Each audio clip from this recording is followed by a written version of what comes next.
Hey everybody. Hope everybody's well. I'm sitting out back here on my break, and doing what I do. And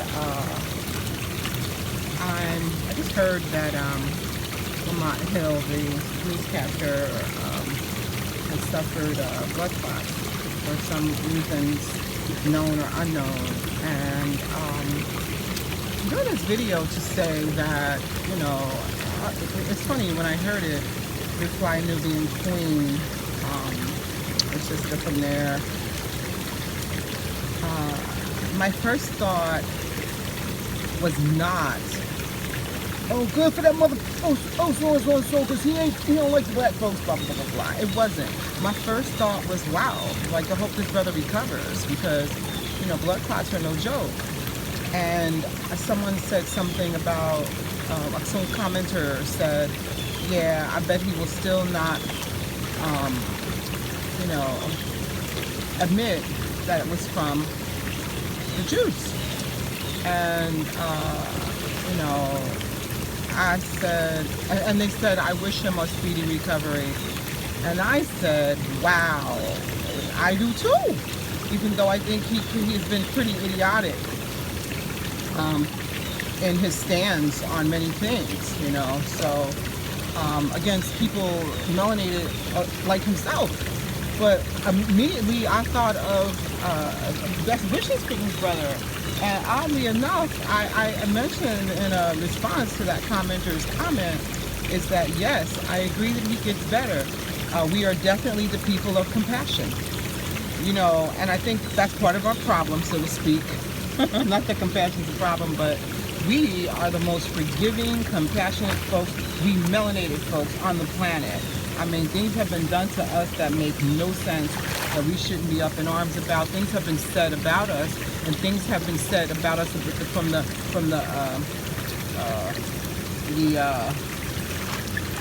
do you call it? The Judas priests among us, and code switchers and all of that, and people who go against their own tribe. And the first thing we're gonna do and say, that's my foot. I got burnt from cooking.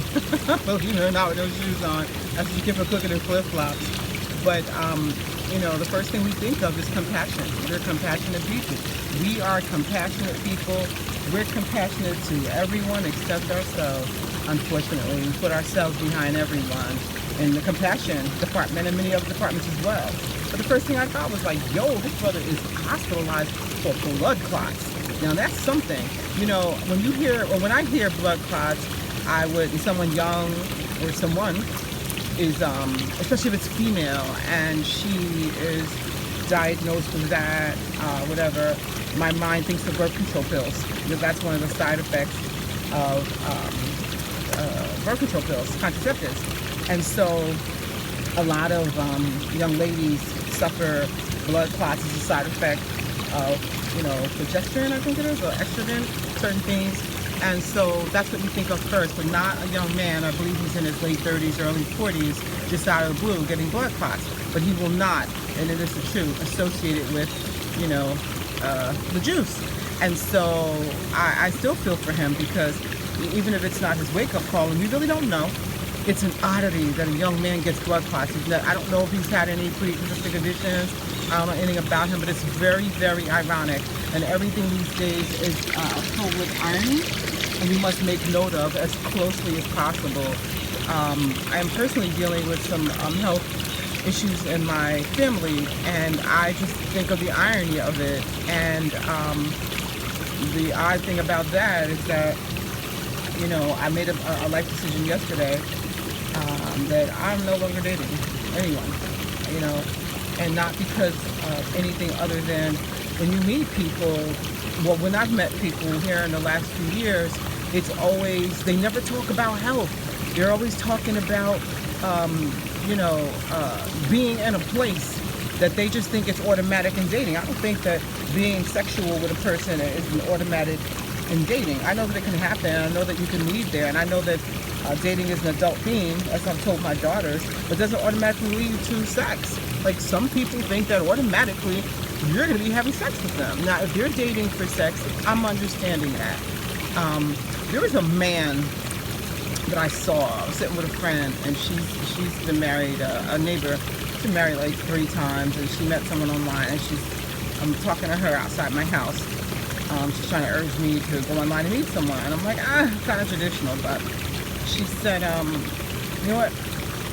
Yeah, let me see your phone. And she's looking through whatever, and then she's showing me some profiles, whatever. And there was this guy, and the guy was like straight up, and he was like, look, I have, did he say herpes? I forget what he had, but he said he had something. I'm letting everybody know who's reading this in the first line, and I'm sure who's ever stopped reading at this point, I'm okay with it. So I'm laughing, because I'm like, you just automatically thought that immediately that someone's going to let you in that atmosphere of their lives, so you need to disclose that you've got some kind of lifelong thing. And I wasn't being mean or anything, but I'm kind of like, wow, don't people make assumptions? You know, maybe he was just revealing himself. Listen, if I'm going to start dating or I meet somebody here, I'm going to want to have sex with you. Now, I'm big on sex, because I'm big on the fact that I'm not having sex with somebody, letting them inside my body sphere that I can't get into your head. You know, you might be crazy as hell, you know. And so, with that being said, are you in sexual confusion or whatever? And now I let you indulge with you, knowing nothing about you, nothing about your psyche, nothing about you. If you can't get into a person's head, you shouldn't be in their body. And, you know, people have their thoughts about, you know, what they call sexual confusion, whatever. Listen, love who you're going to love, but I'm going to tell you that sometimes we are in sexual confusion, but I can't tell you that the way you're feeling is incorrect, you know. And I'm not going to go biblical on you at all, ever. I'm not going to do that, because everything's in confusion, even the explanation of what is sanctioned and what is not sanctioned, you know, by the creator or your God or whatever religion you're repping, you know, or what is natural. And I know natural will always trump, in my mind, will always trump normal. Normal is a bad one. So, in any event, this young man, I think his name is Lamont Hill, who's always said some really stupid shit, like, and I had to say the cuss words because it's just language, but he said some stupid fucking shit about some stuff that, listen, dude, you like they call it butter biscuits or whatever, you're getting what you're getting because you're getting something for it, and you're trying to be controversial. I forgot the last stupid ass shit he said, but he still does not deserve, coming from a person of compassion, to be suffering blood clots. And that's one of the things that I'm hearing now is a side effect. And you know what? That's part of my personal thought on why you need to sometimes sit in the cut and let some things develop before you jump on the bandwagon. I don't care what it is. Like even now, there's a selling frenzy in the country maybe, but I know in New Jersey, you know, certain communities too, sell your house, sell your house. And my question is, yeah, okay, I can sell my house, but where do I go with the big bag of money, you know? And if I jumped on the bandwagon, I'm starting over again with an understanding a house, which is just a building, you know, and the innuendos of it, and I'm starting over, and I'm going to have to take the big bag of money and run to another place with the big bag of money just to have a roof over my head. And I'm not going to take this big bag of money and then have to reorganize my whole life, and then it's going to cost me that same big bag of money. Like, why should I do that? Because I'm tired of this blue car. I'm going to go out and buy me a green car, and now that's going to make me happy. No, I'm going to be unhappy because I've got uncertainty, and for me, certainty is key. Matter of fact, I made a video this morning about certainty for me, and it's very short, and I didn't post it yet, but I'm going to try and post the 3 that I made today, and my understanding of me, and my understanding of me says, I know for me, I need certainty.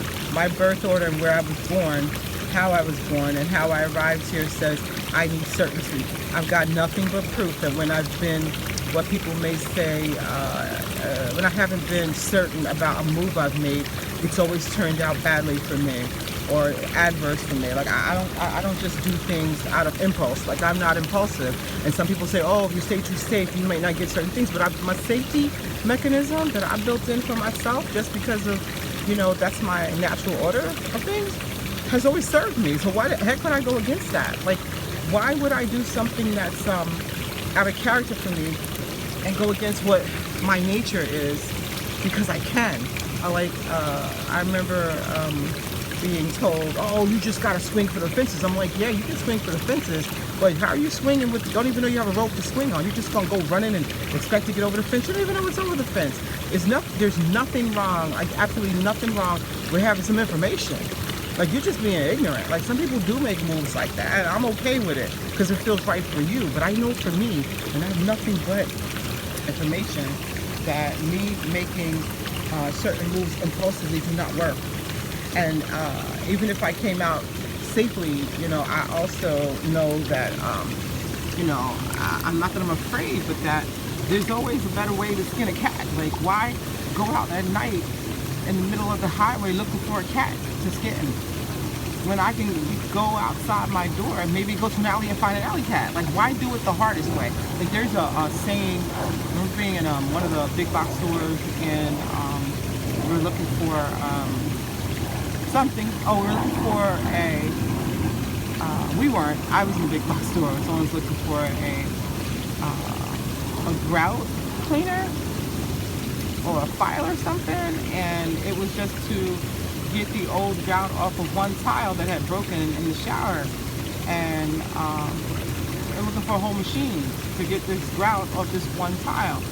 The irony is that that tile was like a 45-cent tile. So the dude in the store was like, why work harder, work smarter? Like, just buy another tile. You can buy like 10 of these for the price of this $300, I'm sorry, this $25 file, and the work you're gonna put into getting that old grout out to replace this tile. Now, that tile was the cheapest one they have in the store. They were like 45 cents. So I'm sitting on the ladder and I'm watching this person lose their mind looking for a grout, and I'm kind of like, don't see a grout remover and all these tools. And you know, you go in a big box store, you can find something for anything. You can find things that you didn't even know they had. And one of the things that I know that they have, but mainly online because the stores are being unstocked, but they have, like, if you have a percolating coffee pot, like I have a coffee pot that percolates, and you see the coffee in the little clear top, you put it on the stove, man, that's the best coffee. So they have the little glass thing, the little glass percolator coffee holder thingamajig that you can replace that. Now, did you think you'd ever have to replace it? I'm going to tell you yes, because if you drop it, it's glass, it breaks. If it's plastic that's perking in there. And I'm the bleach queen. I will bleach stuff clean. I don't care. So people, oh, that's Clots. I'm like, yep.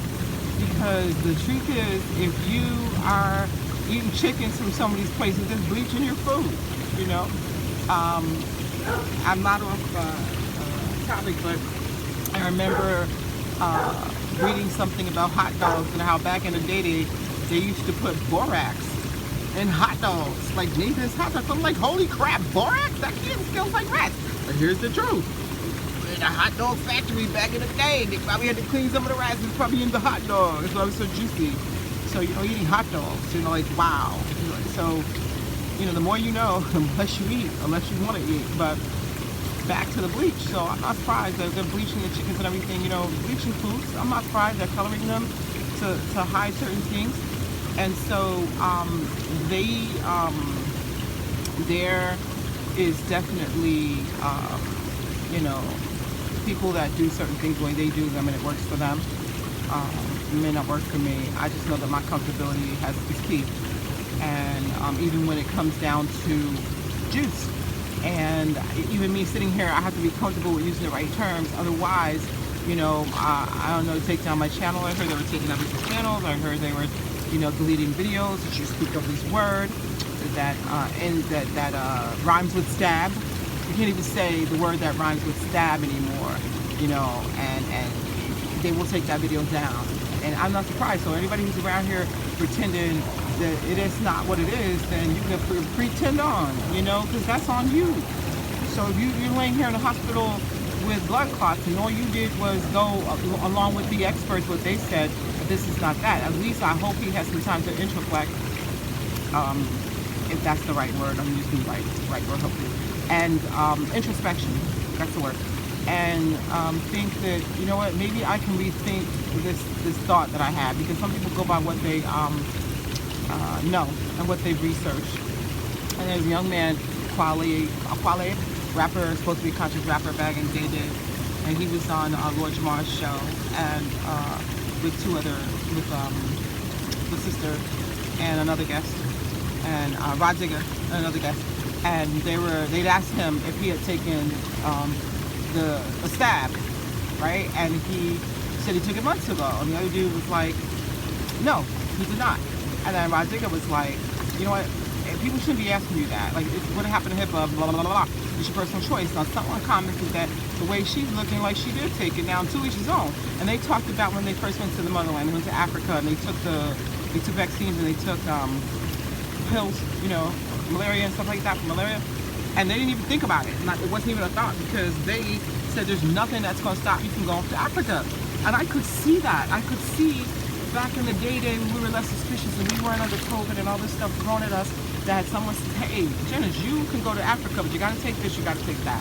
And I remember Sister Zool, who's told me, if you're from Newark, East Orange areas, you know Sister Zool Latifa, one of our elders. She said, she's been to Africa several times, and she said, you know, you don't have to do that. You take malaria pills on the plane. You have to take all these jabs and stabs and gabs, you know, to go to Africa. And because of course they told us Africa, you're going to die in a bush or something. More lies. So, you know, and I was like, wow, because you didn't think, listen, these guys are entertainers, and they had an opportunity to go to Africa. I don't think twice about it, but now that we have more information and we have more, we have the internet, we have more information, they're like, no, I have to reconsider what I thought I knew. And I think that that's okay, like reconsidering what you thought you knew. And so, what is this? I'm not gonna, this isn't a bug. Oh, something, some kind of seed or something. Oh, you thought you knew? And so, you know, it was interesting. And he was supposed to be a conscious rapper, like, dude. And he's like, well, it comes down to your money. And then Rod Digger says something about, you ain't gotta pay the rent. And I am totally in agreement with that. That's why the men will be separated from the mice. Like, you know, there are people that are quitting. And Sister Deborah, on redirecting, she said to people, hey, don't quit your job, let me fire you. You know, because there are people that are quitting, you know, and I understand people that are of a different nation that are quitting because they've always been able to walk out the next day and get a job. So they don't have that feeling of helplessness that we would have, because it's such a hard thing to employment, you know. I remember telling someone that some of the hardest things in life are finding employment, finding a decent place to live, and I want to say, and having a baby. That's what I said back then. But now where I am now, those things have changed for me. If I say what are the 3 hardest things in life, because they will always change for everyone, depending on who you are. But back then, it's like finding a decent job, finding a decent place to live, and finding and having a baby. I mean, after I had a baby, because I wouldn't know that. And then it changed. It's like, okay, trying to find a decent place to live, and if you're buying your own, it's like trying to get this money. You know, in bags, you do that. So everybody's 3 things will change depending on where they are in their lives, you know. Some people are barely just trying to pay their rent, and I get it. You know, and then some people are trying to stay alive and stay healthy. Which brings me back to where I started as far as your belief system and the 2 videos I made earlier today about the occult and believing the occult or not believing the occult, and believing what's true and what's not true, and how the confusion has jacked us up for everything. So this young man now, he's sitting here fighting for his life, and he's probably in confusion because he doesn't know where this came from. But he does know that people are going to say to him, hey, you took the stab, and this is what it is. And he really can't discern that. He's got to make a decision in his mind whether he's going to believe that. Because if he believes that this is the reason he's got all these blood clots, then he's going to now have to agree that he's incorrect in his thinking. And that's going to take him back to where all the things that he said about all the people that were ignorant, they're not taking a stab. You know, he's going to have to redirect a lot of things, or correct, or backpedal. And people don't like to backpedal. Backpedaling is hard. But if you can admit, you know, oftentimes you commit, you know what, my bad. I stand to be corrected. You can go on. I said it before, I'll say it again. Javier said, I am sorry Please forgive me. I am sorry that I made you feel badly. That is worth $1 billion trillion. And I always say that billion comes first, $1 trillion in the grand scheme of admitting the truth and moving on. But you can't move on when you don't admit the truth. And I was like, okay, we're good. We are good. I didn't forget what you did. And I didn't like what you did. But at least you admitted that you did it and you're trying to make this better, and I can accept that. And you have released me from all of the things that, may have been caused, like anger, dismay, uncertainty, doubt, based on what you did. You admitted it, you owned up to it. Own up, man up. And a lot of people don't. They rather pile stuff on pile stuff on pile stuff. So another example of the piling is that I always mention it in my videos, but I had this tree issue with a neighbor, blah, blah, blah, blah, blah, and everything got solved. But then one day I realized that the inspector of my city, who was supposed to cure this many years ago, lives across the street. And he was saying all these years, there's nothing wrong, there's no danger, yada, yada, yada. But he would be the man that would stare at us for when speaking. We're like, what is the problem? Like, he's been staring at us for years. So one day, Calvin waved at him and he put his head down. I'm like, something's wrong. And I couldn't figure out what it was. It wasn't supposed to be most for me to know. Then I find out my daughter went to school with his son. Because she said, oh, that's so-and-so. And I was like, all right, cool. And I said, what is his last name? So when she told me, I was like, are you telling me that's the inspector? So I told my daughter, my other daughter, she says, are you telling me that that's the inspector, the man who used to stare? I was like, yes. Now what he did was this. He knew he didn't do his job. It haunted him. We haunted him because every time he saw us, he knew he didn't do his job and he was going to be found out. So what happens now, it happened a few months ago, and I still have to read up on karma, is that another tree in our street came up from the rains and tore up his backyard.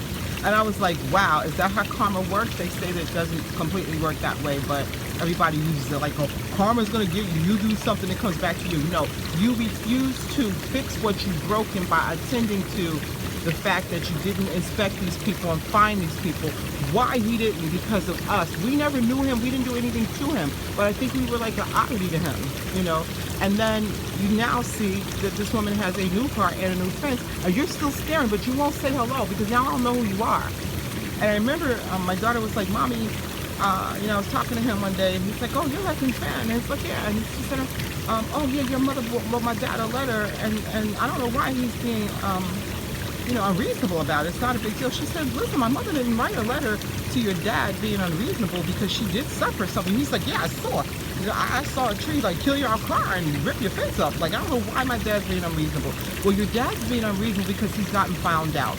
He's gotten found out because you live across the street from me and you just refuse to do your damn job and you're scared you're going to get found out. So he's like, oh, my dad travels, but we live here. He could have easily come across the street and taken a look. But he refused to do it because he didn't do it years ago, and it piled up and the just ignored it, and now it didn't go away. And every time you see us, you're in my face. My husband has been gone 5 years, and still he would just look. He's still looking. So then I got on a campaign. I said, every time I'm sitting on my porch doing whatever it is I'm doing, usually watching my dogs kill each other, I'm going to stare at you because I am the reminder of how you fucked up, okay, and your guilt. And the other thing is, once the tree that had nothing to do with me ripped up out of the ground, it tore his fence up, and I was like, wow, they got very lucky that his car wasn't there, because that tree came up out that ground. And I'm telling you that thank God no one was hit.